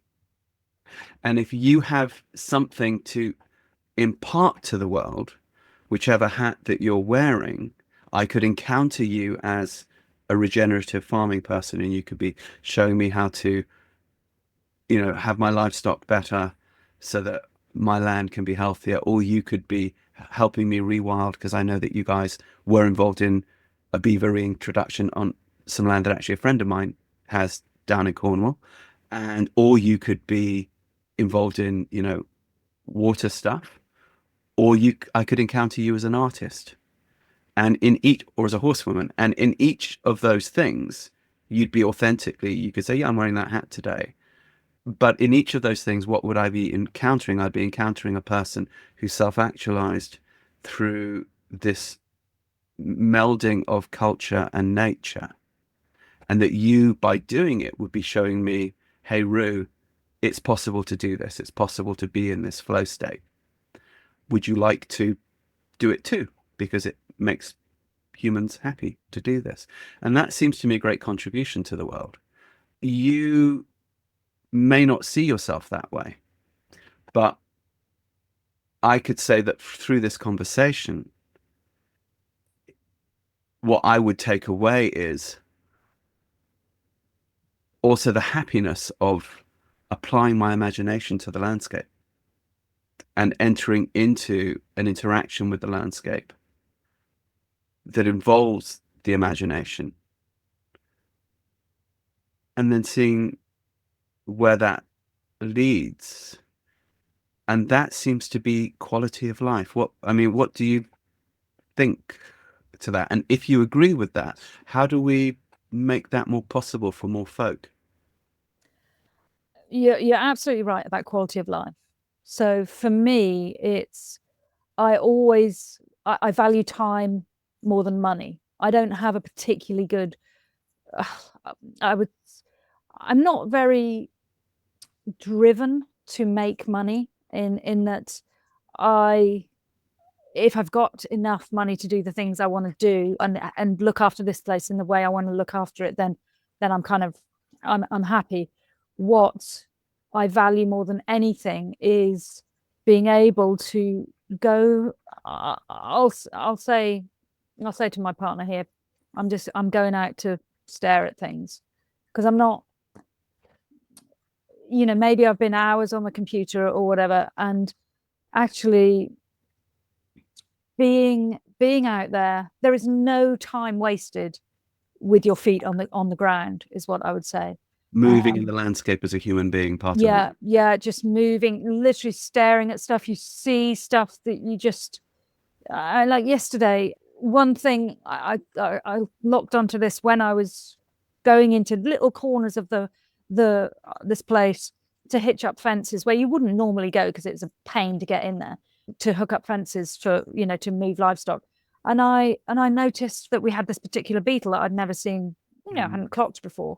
And turns out this beetle is it's quite rare, but it's got the most amazing life cycle, where its babies crawl up onto the flowers and wait for a particular type of minor bee, and then these grubs climb onto that minor bee and then ride it back to the hole, and then go down the hole and then feed off whatever. Your dragon. Yeah, exactly.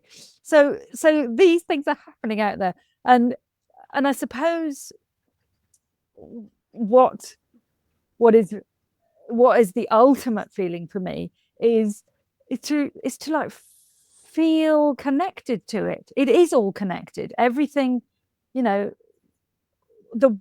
work is connected. The going out and staring at things is connecting. And like our glamping thing, we could have like expanded and made 6 of them. Most people would put 6 in the field that we've got 1 in, because that would certainly be the economic thing to do. But actually, when people, we say with the glamping thing, we're changing the world 2 campers at a time, because it is profound, the level of rest that people get here, and the quality of rest. Leeward Glamping, by the way, rewildingfutures.co.uk. Don't worry, we're going to give you all your websites in a minute. Yeah. And I mean, people that stay here for a week, they go to Yelverton, the village 2 miles up the hill, and they think it's like fast paced because things have slowed so profoundly for them that, you know, it really is a, you know, there's lots of things driving us in this construct that we have created, and it's extremely hard to get away from that, whether it's your, you know, the Wi-Fi or the anxiety because you've left your phone plugged in because it's off grid and you've had to go like 400 meters away from it. He said looking for his phone plug. Yeah. To be there. I need to plug my phone. Exactly. But last year, no, not last year, a couple of years ago, there was a lot going on and I was spending way too much time at the computer. So I thought, right, that's it. I'm picking up my tent and I'm going down the valley. So I went down the valley. I hung out with some animals and I'm walking around in the moonlight and I thought, oh, shit, I've dropped my phone over there. But then I kind of look at my hand and my phone's in my hand. It's like, so what the hell's that? And I went up to it and it's a glowworm. I hadn't seen a glowworm for 50 years here. You know, and this incredible bioluminescent beetle, you won't believe how bright it is. And literally I can remember the last time I saw one at the bridge. Have they come back because of the rewilding work that you've done? They have not been, they've obviously hung on here. And then, you know, maybe, hopefully I corrected, you know, how I was treating the land in time, that hopefully they're going to be able to, you know, proliferate. And actually, you know, it's such a charismatic, it's such a beautiful thing for kids, especially, you know, to have this beetle that glows. And I mean, how many I think it's more than that. I mean, if you want the personification of magic, if you want the personification of what it feels like to dance with God, you know, in the landscape, is to walk among fireflies. It's just phenomenal. So I just want, you know, everybody, we are all connected, and we are all connected to nature, whether we like it or not. We all eat, and how we eat profoundly affects what is going on in the countryside. And so what we have is this opportunity for farmers to deliver food, but also have the solutions which help mitigate climate change. So farmers, you know, they can get a bad rep for various things, and there are some bad things going on. But actually what we have here is an amazing opportunity. And don't give me the guff about who's going to feed the world, because, you know, that's not, we have 40% waste in our food system. Sure, and we're going to go to vertical farming in cities and all of that. There's so many, you know, if you come off this call and want to do anything, I would say get yourself on a course, a permaculture design certificate course, because it will change your life. It will expand your brain like you never thought possible. And I don't care how old or young you are. This is not a farming thing. This is a life thing. It's really how to bring artistry into everything you do, into the design of your life. And just the most beautiful, you know, the earth care manual, Bill Mollinson's, you know, it's a phenomenal piece of work. Man, doesn't matter what, you know, what you're interested in, there's something for you in there. It's just fabulous. So yeah, permaculture, permanent agriculture systems, you know, it's about sustainable civilizations. And I don't know if you can hear me because I'm in a tin shed and it's starting to rain. Permaculture, a design system for creating sustainable and self-sufficient ecosystems by mimicking natural patterns. It aims to integrate human activity with the natural environment to minimize waste, prevent pollution, and maximize biodiversity, resiliency, and sustainability. In practice, permaculture applies principles of design, engineering, and land management to create productive and resilient landscapes. Thank you, AI. I just looked it up. Thank you, Gemini. Couldn't have said it better myself. Well, but it's one of those things, everyone hears the word a lot. And I think when people hear that word, unless they have been exposed to it, it's almost like an eyes glaze over thing. Yeah, absolutely. And it's a boring word. Permaculture is a boring word. It doesn't really, if we called it magic making so you can eat while supping with the gods or something, But that is basically sort of kind of what it is, yeah. And it's interesting in Botswana, where I spent a lot of time, actually banned from Botswana because of the human rights work I did there. But when I was spending a lot of time in Botswana, they have a whole department of permaculture All right. at government level. Yeah, it's very interesting because dry land agroforestry it's a big thing. And so, Yeah. interestingly, while persecuting the San and the Bushmen, they've actually learned a lot from them and apply a lot of those principles to the land. And it gives me great joy that people like you who are coming from that sense of stasis that we had in the farming community in the UK growing up, you're my generation, are now looking at it in this way, because it depresses me, I have to say, when I see the wind farms go up, and it depresses me when I see the solar panels covering fields, because the reason is it's not beautiful. And humans need nature. Nature is beautiful. So when we see industrial shit on the landscape, even if it's providing us with clean energy, it's profoundly depressing. And I hope I actually have faith that our technology is going to move us beyond that relatively quickly, and we won't need to put concrete on green things in order to not pollute the environment. It's people like you out there doing what you're doing that are moving us towards that. And I'm grateful for the work that you're doing. So with that in mind, people need to know how to get to the work that you're doing. So you have your regenerative agriculture practice. You also have your glamping sites, which sound brilliant. And I think I would like to come and stay in that. You also have your art. So these things have different websites. How do people reach you, Nick? So I can pretty much always be reached on www.nickviney.co.uk, nickviney.co.uk. I will be sort of trying to split up everything so it's less confusing for people. I operate, if you want to come and stay here, you can come to www.rewildingfutures.co.uk. I made up that name just because I'd lost my other name to a computer error thing. I had no idea at the time what a buzzword rewilding was going to be. Interesting. Yeah, so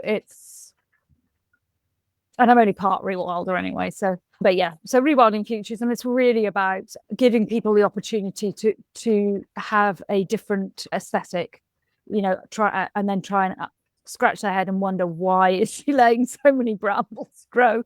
And then hopefully see those trees coming up. And what else do we do? So Rewilding Coombs Head, www.rewildingcombshead.co.uk is where I work. And there's many ways to spell coombe.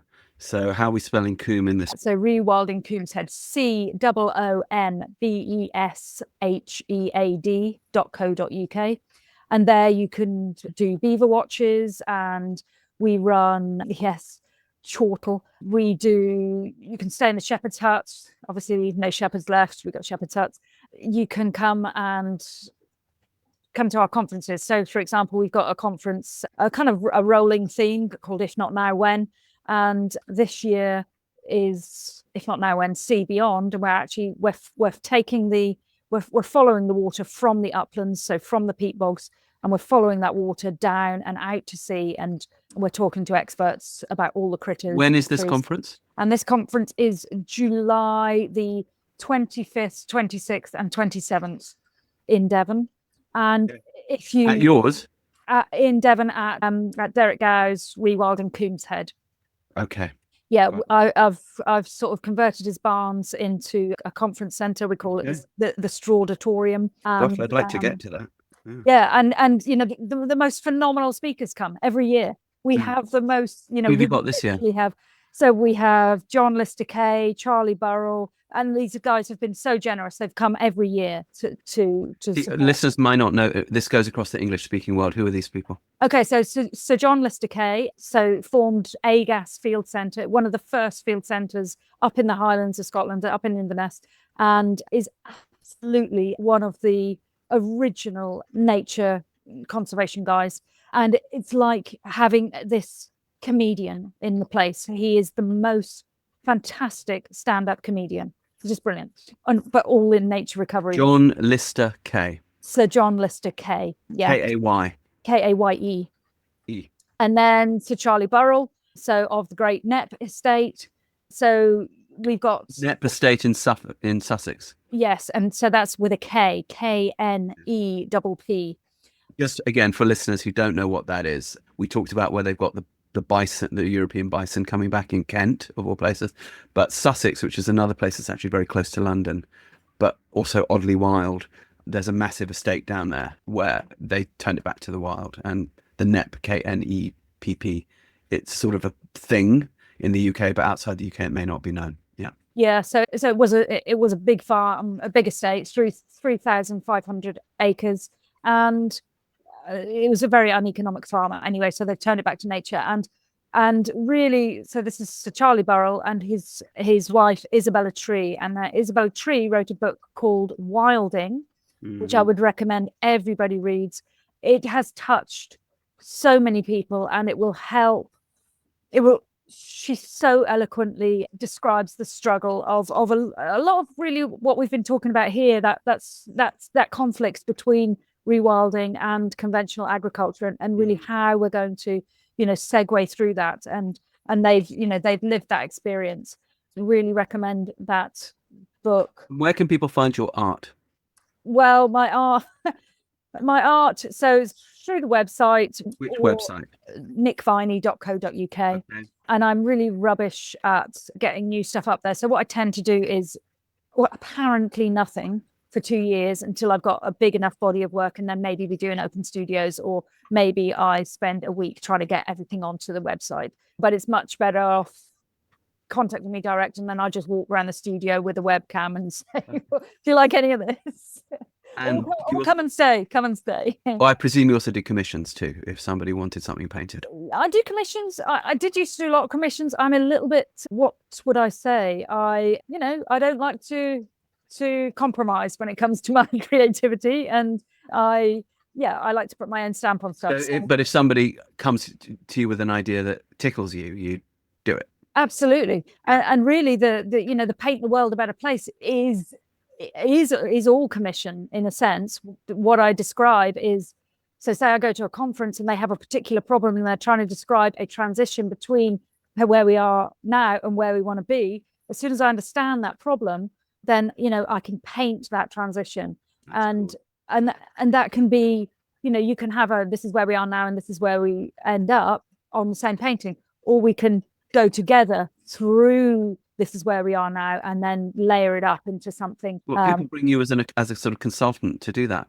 Yeah, so we call it an artist in residence, and for however many days or hours or whatever it is. And once I get my head around a problem, I can, I think in images. So I feel like my job as an artist is to distill complex problems into very clear imagery, which allows people to have their own penny dropping moments, because we don't know what that is, and that's difficult with the written word. Not all of us absorb the written word very comfortably, but with art we can fill in the gaps as we are, as we will. So somebody could contact you to come in and do that.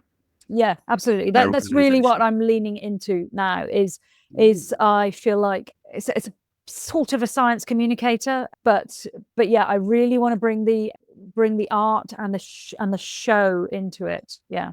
Okay. Well, fantastic. All right, I'm going to read the websites back. So if you want to check out Nick's art, and it's good because I'm looking at it, and if you would like to hire her as an artist in residence to come in and paint your problem and solution for you, which sounds brilliant, Nick Viney, NickViney, NickViney.co.uk. Don't worry, we're also going to put this in the show notes. If you are wanting to go glamping on her land, and who wouldn't, rewildingfutures.co.uk. If you want to check out the rewilding work that she's also doing with Derek Gow, who's a bit of a legend in the UK, and go beaver watching, ho ho, and stay in the wild and such like, and do this amazing conference that she's talking about down there in Devon.